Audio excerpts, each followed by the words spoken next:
Welcome back to the channel. For those of you that don't know, my name's Joe. And why don't you know my name's Joe? Because there's loads of videos and you need to go back and watch them. But today I'm going to talk to you about my journey so far with healing my avoidant traits. Let's call them relationship traits. Now, I've had a number of failed relationships. I've done loads of talk therapy. But more recently, I realised I still had some work to do. And you'll hear me talk about this a lot. Talk therapy is great at making you intellectualize your feelings. So I could draw a diagram of my whole life, I could draw a chart, and I could tell you I've had all my trauma and why I am the way I am, but I've still got those traits. So no matter how much you register it, no matter how much you say, okay, that's why I am the way I am, that doesn't change it. And this is what's quite hard because these things are subconscious. No matter how much your external, your conscious part of your brain knows that you're a good person, and I do, I back myself to the hill. I have done for a long time. And even like accolades wise, like I know I'm a good dad. I get told I'm a good dad. Like people can see it. I know I'm a good person. I've got loads of friends. I don't struggle to make friends. Good at my job. But still, when I get into relationships, I don't feel good enough. And that was it. And actually, I'm going to rephrase that. I didn't feel good enough because I've not tested it out yet, but I'm feeling like I'm there. I'm all very close to it. But there's that core belief of not being good enough. And your core belief might be a bit different that you don't deserve to be loved, or you're unlovable, or you're going to be abandoned. And some of these are mixed in. Like I've got an abandonment wound, but mine's that I'm not good enough. And I won't go into the ins and outs of why that is because there's other videos on that already. But I started working with a guy called Dan Lunn. You'll hear me talk about a lot. He's a great guy, incredible. Like I can't speak more highly of this guy. He is amazing. The work he's done, just his manner, the way he goes about it is absolutely top notch. And the work's all about being there for yourself. That's what it boils down to. And if what I've said to you at the start of this relationship, what I've said to you at the start of this video about having relationship struggles and the unconscious beliefs you have resonates with you, then I dare say you've been distracting yourself. And we all do it. Now, I've distracted myself with work, I've distracted myself with females, I've distracted myself with partying, I've distracted myself with entrepreneurial journeys, businesses. I've done it all. Women, like that external validation from women was a big one for me. But you have to be there for yourself. You have to learn to love yourself. And it's funny because I've always said that. I've always said it. But I just never truly did it. And for me, what that means is being there and feeling your own feelings, being there for yourself. And you'll see my previous videos, go back through my other videos to see the actual work you do. But you really have to dig in and find that child within you, find why they're hurt, and then be there for yourself. And if that sounds mad to you, trust me, it sounded mad to me. But that's what you have to do, and it's so powerful. Like I've had thoughts racing through my mind for days and days and weeks, same thoughts. And then I've done some meditation. I've got back with my inner child, put my arm around him, told him he's enough, gave him a hug, because that's what he was missing when he was younger. And it's completely changed my thoughts. It's madness. It's so powerful. And just to backtrack a little bit, probably, 12 weeks ago ish, maybe, let's say like 3 years ago, 4 years ago, I would say I didn't have the feelings. I used to be this guy that was just constantly happy. Not ecstatic, but like not happy, like happy's here, unhappy's here. I was always just here, maybe a little bit above on towards the happy side, all the time. Never really had like fluctuations. And again, if that's you, you're probably Well, no, I'm going to go ahead and say it. You're masking your own feelings because it's fine to be down. It's fine to be up. It's good to be in the middle. It's good just to feel a bit meh sometimes. It's good to feel really high on life sometimes. It's good to take things personally. Not personally, but it's good to feel things, you know. Things happen to you or people that mean a lot to you, and they're going to feel a certain way. Now, I've lost both my parents, and I didn't really even feel like a down from that. That's how emotionally blunt I was.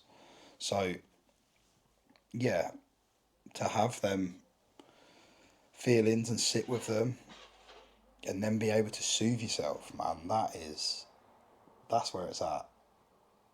That is where it's at. To go through that is so powerful, man. And I'm feeling a calling. I'm feeling the calling to help other people because it's like I'm feeling grateful to be me at the minute, which sounds really like egotistical, pig headed, but it's just so nice just to be in your own life and be grateful for it and happy. And you'd probably heard me say it before if you watched my previous, but materialistically, like, I've got nothing at the minute. I'm living with my stepdad. I've got a single bed. I share a room with my daughter, and then I go and work away for the rest of the time. I've not got a lot of money because I'm paying for my old house, and I'm paying for to live. I'm chipping in to live where I am, but I just feel great about it. I feel so happy, and that's a testament to the work, and that's a testament to being there for myself. And you setting yourself up, like, think about it. When you actually like really think about it, if you don't understand yourself, you don't have your own feelings, you can't soothe yourself, how on earth are you supposed to have a relationship? Because if you don't know yourself, you don't know your own needs or your own feelings, how is your partner supposed to know them? And then what will happen is you'll get 6 months to a year down the line with a partner, which will be the honeymoon period you've got through, which will all be great because who doesn't like going out for nice meals and dates all the time and having great sex and everything's new? But then when that subsides and then you're left with a partner that doesn't understand you because you don't understand yourself, then the resentment comes in. And this is where the failed relationships come in. So you've got to understand yourself, got to. And then you've got to feel your own feelings. And then lastly, you can't expect your partner to then soothe you. And there's two things here. You have needs and then you have like emotional trauma triggers. Needs, if your partner's not meeting your needs, yes, that's a discussion. They need to meet you in the middle of the week. You need to talk about that. If it's your trauma, again, they can help you, but you can't trauma dump on them, expect them to soothe you all the time. I mean, I say that. I mean, there's an element of relationships where you do, but especially at the start, imagine you having these, and I've experienced this, where I'm experiencing some triggers from trauma, and I'm expecting a fairly new partner to help me through these. That's not okay. That drives people away. It doesn't set yourself up to be in a good spot. You know, you are supposed to be a masculine man as well. You know, this is not all about being this guy who's a wet lettuce who just has all his feelings and is crying all the time. Like, you have to still be the masculine man because that's your role. Now, a masculine man still has feelings, still gets triggered, still has emotions. But the difference is between a male and a female that a male, he has his feelings, emotions, and he knows how to soothe them. Now, if you go to your partner with an action plan to soothe them or to get through them, that's a lot different than going to her and saying, or him, and going to them and saying, I'm really triggered, I'm feeling this way. Someone at work's hurt my feelings and crying. That's feminine. That's a feminine trait because you're expecting your masculine partner then to step in and soothe you and help you and be there for you. But as a male, you know, we need to take charge of our emotions, have them, feel them. Trust me to feel them. I want you to feel them, but then you need to take ownership for them. And yeah, you can ask your partner to help you along the way, but you need to take that ownership. But anyway, I've rambled on a little bit there about that, but man, the work, it's just been so good. And like I said, I've got this calling. Like I want to do something now. I cannot sit on this and not show other people because it's just so powerful. So coming's going to be something. There's going to be at the minute, and chuck in your thoughts, please. But there's going to be some sort of community, and it probably all these probably will be paid. Like this is, and we need to do that because we don't want to be filled with just people who don't care. This is not like a money making exercise. I've got a job, but it needs to be committed people. It needs to be committed people that actually want to be there. They're not just signing up for some free community. Um, I mean, arguably, stick around. If you guys are the first in, there will be a free element, I dare say. Like so, still getting to the bottom of it. But there wants to be some sort of community because I think community is so powerful for men. We can go to the pub and speak about bums and boobs all day long, but if we want to get males and talk about our feelings, then we struggle. Well, I struggle anyway. I've really had to think about how I find my new tribe. And it don't mean you have to ditch your old friends, but it's just good to have that side where you can talk to people. I've just recorded the video about that, by the way, so watch the previous one.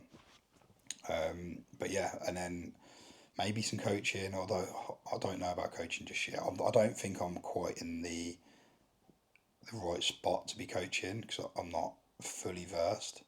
Um, I'll have to put some work in doing some courses and stuff, and I've still got the rest of my healing to do and the rest of my course to go through. I might even do the same thing with a different coach, so I'll have some different angles so I can like feel which one's the best, like from the experience of both. But then, and then maybe like a course or something. But I think the community aspect's the big one. I would just love it if there was a community where we could be in there and you can share your feelings. And even when you get to the stage where you're not sharing your feelings, for you to be able to be there for another man and give him the advice that you were given, that's powerful as well, man. Like, I'm sure you've been there before. It's like there's stages to all this, isn't there? When you can start giving back, and that's where I'm feeling. I am like I'm feeling that I know enough now theoretically. I don't mean I'm a perfect person, but I know enough theoretically that I could help someone for sure. Like I'm hoping you guys are getting benefit from these videos I'm producing, and this is part of this as well. So like the free aspect of this will be on YouTube. There'll be a lot of help still. All this sort of stuff will be going on YouTube. Still be replying to the comments, and then I want to get like a real niche group, maybe on school or something. I need to look into it, where we're really open with each other and we understand each other. And even if it's like quite a small group of 100 people, you're probably only going to get 20 people that are active, and then you're really going to create some bonds, and we can have some meetups and stuff. I just think it'll be really, really cool. Really, really good, man. But yeah, I'm rambling a little bit now. But I appreciate you all. I really do. And I hope you're getting something out of this. And honestly, if any of this is resonating with you, do the work. Go back through some more videos if you haven't got the money. Reach out. I'm more than willing to help people for free. To a degree, obviously, I can't focus loads of time that the one-on-one time you'd get if you went with a guy like I'm going with called Dan. But honestly, I'm more than willing to help people out in various areas. But that's why I'm trying to create all these videos of detailing and documenting my process. I'm basically documenting all of my coaching, so you can go through it all and heal yourself. But yeah, it'd be good to all get together and just be in there for each other. And it won't all be like emotional stuff. It'd be good just to chat about life stuff as well. So yeah, I think that's about it for today. Thank you for getting this far. Appreciate you again. Like, comment, share, subscribe. Any stuff you have got that you want to ask, drop it in the comments. I'll get back to you.